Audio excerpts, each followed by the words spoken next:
ముఖ్యంగా డిపార్ట్మెంట్ అనేటువంటిది మొత్తంగా ఏకంగానే ఉండేది. కానీ కాంగ్రెస్ ప్రభుత్వంలో టిఎస్ఆర్ సుబ్రహ్మణ్యం అనేటువంటి కమిటీని నియమించింది. ఆ కమిటీ ఏం చేసిందంటే ఈ డిపార్ట్మెంట్ లో 6 ముక్కలుగా చేయాలని ప్లాన్ చేసి ఒక రిపోర్ట్ ఇచ్చింది. అందులో 6 ముక్కల్ని ఏంటంటే, ఒకటి మెయిల్స్ కానివ్వండి, పార్సల్ కానివ్వండి, తర్వాత సేవింగ్ బ్యాంక్ కానివ్వండి, అదేవిధంగా ఇన్సూరెన్స్, ఇట్లా పలు రకాలుగా 6 విభాగాలుగా చేసి 6 విభాగాల్లో కేవలం ఉత్తరాలకు సంబంధించిన పాత పద్ధతిని కంటిన్యూ చేయండి.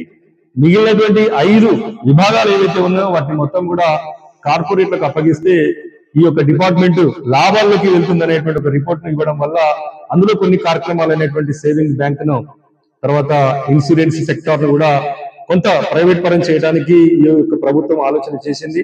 అందులో భాగంగానే ఇప్పుడు ఐపీపీబీ అంటే ఇండియా పోస్ట్ పేమెంట్ బ్యాంక్ అనేటువంటిది ఒకటి ముందుకు తీసుకొచ్చారు.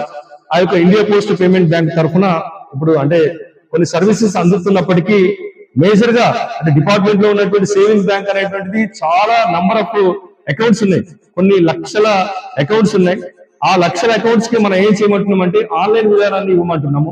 కానీ ఐపీపీబీ అనేటువంటి కొత్త అకౌంట్ తీసుకొచ్చి ఐపీపీబీ అనేటువంటి ఒక కొత్త కంపెనీని మనం తీసుకొచ్చి ఇందులో ఇంప్లిమెంట్ చేసి ఒక ప్రైవేట్ పరం చేయడాన్ని మేము వ్యతిరేకించినాం, ముందు నుంచి కూడా వ్యతిరేకించినాం.